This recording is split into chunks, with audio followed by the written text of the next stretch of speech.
ponto que a Jéssica falou, né, assim, da pessoa que ganha menos, né? Porque, assim, pode parecer meio óbvio, né? O dinheiro vai te dar uma casa melhor, vai te dar um momento de vida melhor. Para quem tem menos, você meio que você não tem escolha. Você gasta todo o seu salário com moradia, alimentação. Então, assim, ele fala isso no livro, né? Você não pensa no futuro. Cara, você está consumindo todo o seu salário. Então, eu acho que talvez, quando você não tem essa necessidade de tomar decisão, você possa ser mais feliz. Mas não é porque você não é envolvido com dinheiro. À medida que você ganha um pouco mais, você precisa tomar as decisões. Tomar decisão nem sempre é fácil. Então, eu acho que nesse sentido, foi o que a Malu falou. Pô, eu tenho um funcionário, eu tenho um empregado, eu tenho uma empresa para rodar. Naturalmente, isso traz uma tensão envolvida. O cara que tá só ali, não é que é bom, não é que ele é feliz, mas ele não tem muito o que fazer. Ele tem o salário dele, ele gasta tudo. Então, assim, é uma simplificação que ele faz no livro, uma baita simplificação. Não diria que é meio que um contrassenso, mas eu acho que generalizou muito. Tem mais algum ponto que vocês discordaram dele?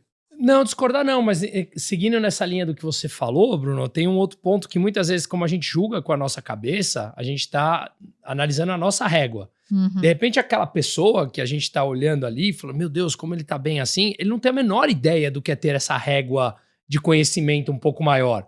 O que é, de repente, ter a facilidade de entrar num carro, o que é a facilidade de, sei lá, ter alguém na tua casa trabalhando. Ele não tem essa. Sim. Então, a perspectiva de visão dele é completamente diferente. O juízo de valor que ele faz é completamente diferente. E a gente faz sob a nossa ótica, né? Exato. Exatamente igual. Bom, tem um ponto aqui que eu achei muito interessante também. Seria até um argumento pró Morgan Housel nessa ideia, né? Que ele escreveu na página 61. No momento que escrevo este artigo, houve 13 divórcios entre os 10 homens mais ricos do mundo. 10 homens mais ricos, 13 divórcios. Porque 7 deles já tinham se divorciado pelo menos uma vez. Aí eu pensei, cara, isso pra mim é um termômetro de que as coisas não deram tão certo. Sim. Acho que entre as coisas que mostram realmente que você construiu uma vida muito boa, é você ter um parceiro do seu lado durante muito tempo. Principalmente se tiver filhos, né? Eu sou filho de pais separados, pô. E eles se separaram, não perguntaram a minha opinião.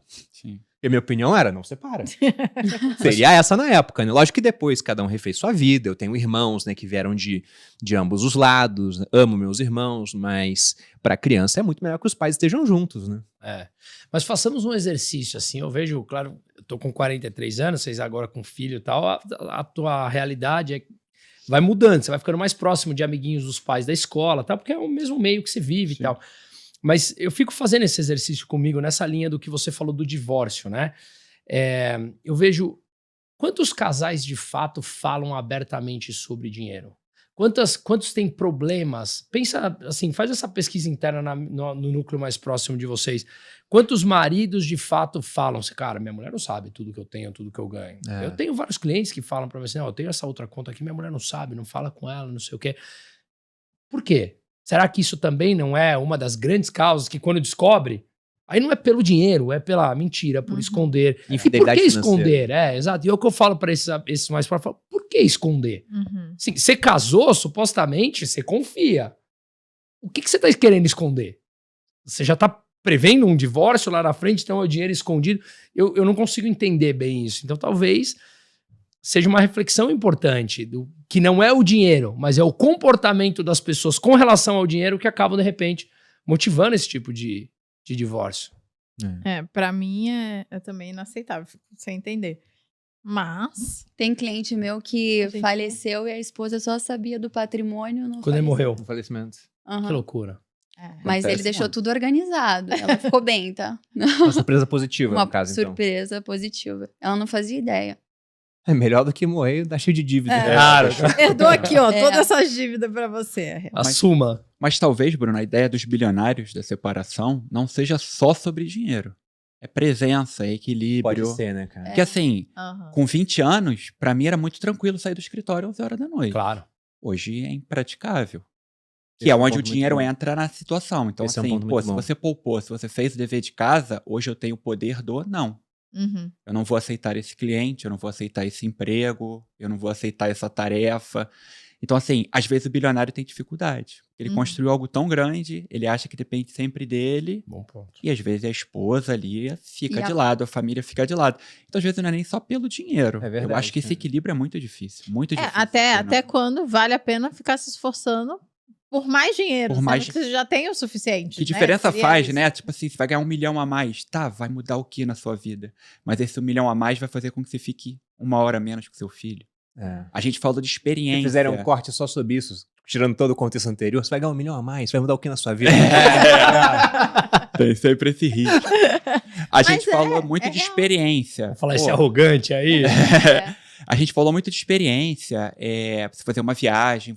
Mas assim, às vezes a experiência é você tá mais cedo em casa. É verdade. Você brincar com seu filho, você não precisa fazer uma viagem de 50 mil reais. Sim. Se você trabalha um pouquinho menos, você fica 1 hora brincando com seu filho, vai ter uma experiência tão boa quanto uma viagem. E ele fala isso, é difícil, juros da felicidade, que são esses momentos. Verdade. Pequenos Ele cita- momentos. Exatamente. Não, tem várias coisas do livro que o Morgan House escreveu que me lembraram um outro livro, sobre o qual a gente já falou aqui no podcast, que é o Morra Sem Nada. Uhum. E fala sobre isso, Sim. né? Sobre os dividendos das experiências. Ele dá um exemplo muito bom. E é um contrassenso para aquilo que eu defendia. Na verdade, defendo até hoje, né? Mas é um ponto contra, assim, que eu falei, esse cara tem uma ideia muito válida. Eu comecei a economizar dinheiro muito cedo. Então, comecei a ganhar com 17 anos, eu comecei a receber meu primeiro salário e poupava R$100 por mês, ganhava 400, então pegava 25%. No que aqueles 25% poupados me ajudaram no futuro, em termos objetivos, assim, o dinheiro em si? Nada. Pouco. Eu criei um hábito e fui correr atrás de conhecimento para poder investir melhor aquela quantia que era ínfima, né? Mas tirando o hábito, o dinheiro em si não adiantou. E ele fala, cara, quando eu era novo eu queria economizar e o meu patrão foi lá e falou, deixa de ser burro, vai gastar esse dinheiro, só você tem 20 anos uma única vez. Exato. E daqui a pouco você vai estar ganhando muito mais do que você vai economizar agora. Então pega esse dinheiro e viaja. Tenha experiências, né? Felizmente eu consegui ter experiências com viagens, mas porque eu fui primeiro de turma no exército. Aí os caras me mandaram pro exterior 2 vezes, pros Estados Unidos e pra Europa. Mas eu mesmo, a gente só viajou pros Estados Unidos depois que a gente juntou 1 milhão. Antes a gente passava as férias ou no Brasil ou em países onde o câmbio era favorável. Tipo, ia pra Argentina e fazia o câmbio na Rua Florida. Você conseguia, né? Você tava comprando droga, entrava numa banca de jornal, o cara tirava o dinheiro do teto, ia lá e trocava com a gente. Tinha que passar a canetinha pra ver se era de verdade. A nota era verdadeira. Mas é uma ideia muito boa. E pegando esse ponto que você citou, muito bom. Faz bastante sentido. Eu li há pouquíssimo tempo o livro que conta a história da Nvidia. Da empresa que hoje vale, se não me engano, 4 ou 5 trilhões de dólares, né? Todo dia varia. 2 PIB do Brasil. Mas é bizarro o que foi construído lá, né? E o CEO da empresa, ele tá desde o começo, o Jensen Huang. Ele é o CEO há mais tempo no cargo no Vale do Silício, é o mais longevo de todos.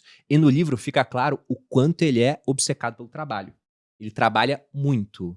E aí, uma hora no livro, ele confessa que, cara, eu não vi meus filhos crescer da maneira que eu deveria ter visto. Porque ele, durante muito tempo, estava trabalhando. Pô, e a riqueza dele aumentou? Sim, mas até um ponto que faz muita diferença mais, né, cara?